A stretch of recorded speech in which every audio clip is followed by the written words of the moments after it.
Muy buen día, queridos estudiantes de 11 grado. Esta semana iniciaremos nuestro cuarto taller de la tercera guía de trabajo. Este taller lo estaremos trabajando desde el 21 de septiembre hasta el 2 de octubre.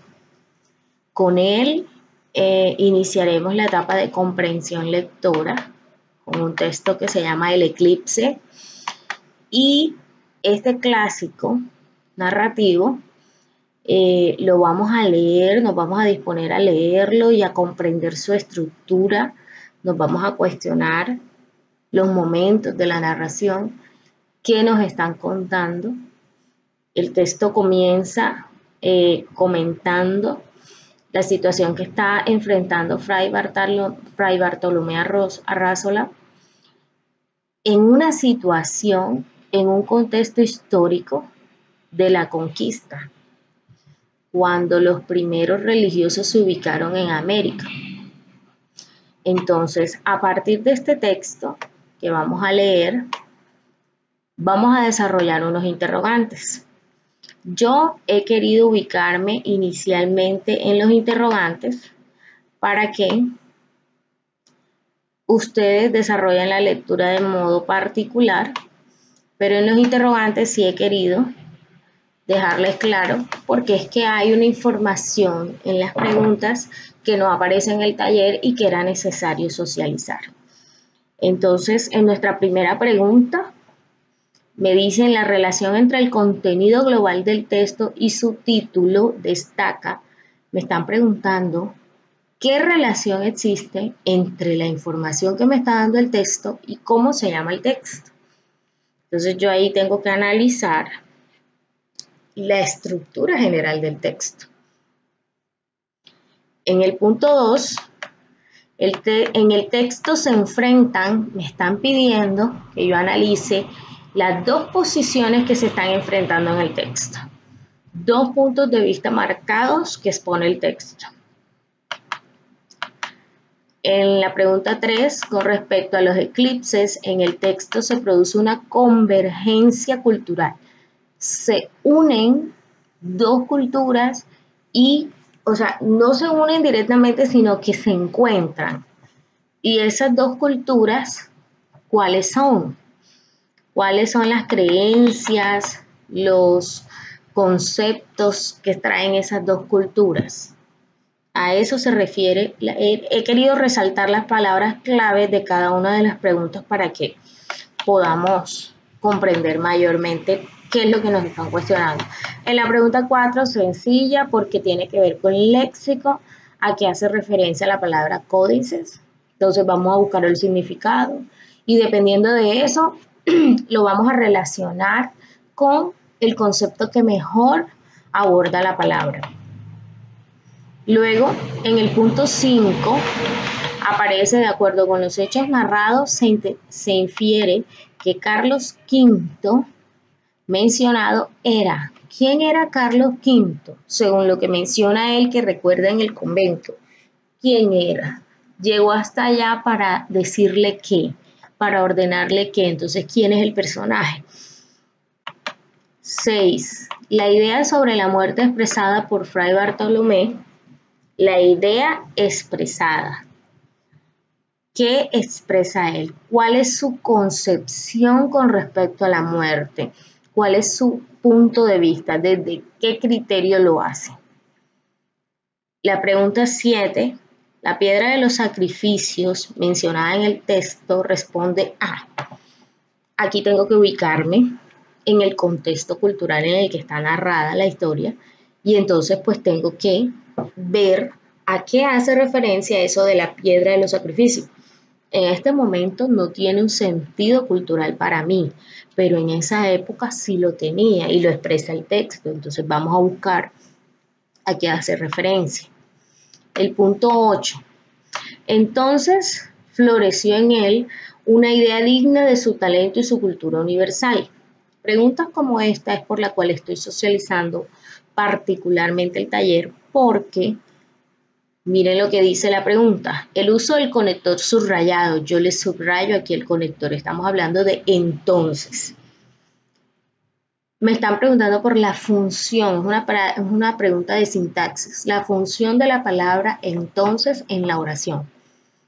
¿Qué hace ese término allí? ¿Qué me está indicando? Entonces dice, indica al lector que la idea que se le ocurre a Fray Bartolomé, ¿qué pasa con esa idea? Ese entonces me hace pensar que. Luego, en la pregunta 9, o otra pregunta en la que tenemos que analizar, yo le subrayo la palabra aquí en el video, impasible es el adjetivo. ¿Qué quiere o cómo puedo reemplazar yo el significado de la palabra impasible?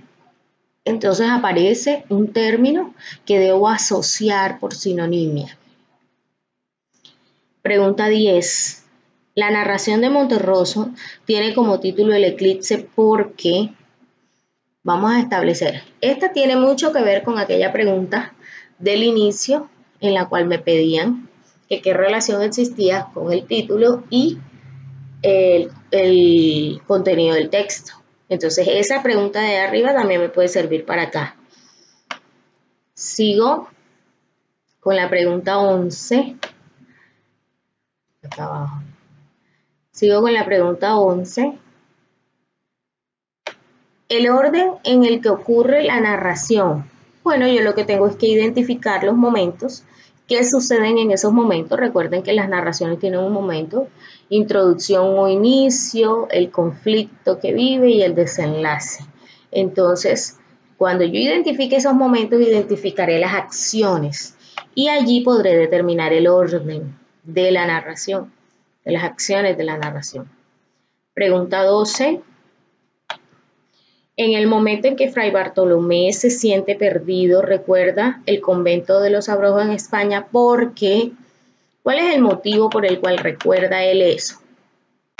Debo saber cuál de las opciones que me dan aquí es la más acertada. ¿Por qué lo recordará? En ese momento él se siente agobiado y perdido, o sea, él ya pierde todo tipo de esperanza. Entonces, ¿por qué lo recuerda? La narración del eclipse sugiere. Sugiere es una pregunta que me está pidiendo que yo proponga, que asuma una postura. Entonces, allí les van a dar unas posturas. ¿Qué te hace pensar esa narración? 14. En la expresión 2 horas después de que Fray Bartolomé Arrázola, el corazón de Fray Bartolomé Arrázola chorreaba sangre vehementemente sobre la piedra de los sacrificios, brillante bajo la opaca luz de un sol eclipsado. Esa aclaración que me están dando entre paréntesis, ¿qué me permite comprender? ¿Por qué la hacen? ¿Es necesario? ¿Y qué intención tiene esa aclaración? Debo escoger la opción correcta. La piedra brillante es sentida, esa piedra es sentida como brillante ¿para quién? ¿Quién es el que ve esa piedra brillante y resplandeciente? ¿Quién? En la escena en la que el corazón está sangrando sobre la piedra. ¿Quién es el que ve eso? La teoría de Aristóteles respecto a la teoría de los astrónomos mayas, ¿qué pasa? Estoy comparando esos dos. ¿Cómo quedó la teoría de Aristóteles frente a la de los mayas? ¿Cómo quedó? Pregunta 17.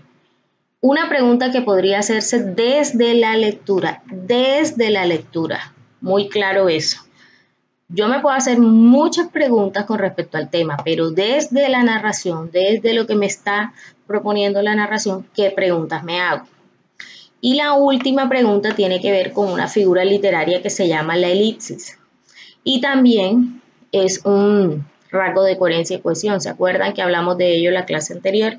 Entonces, ¿dónde hay un ejemplo de elipsis? Que se está comentando algo, se omite y continúa el párrafo con algo que se asume pero que no ha sido mencionado. ¿Dónde? ¿Entre qué párrafos se da eso?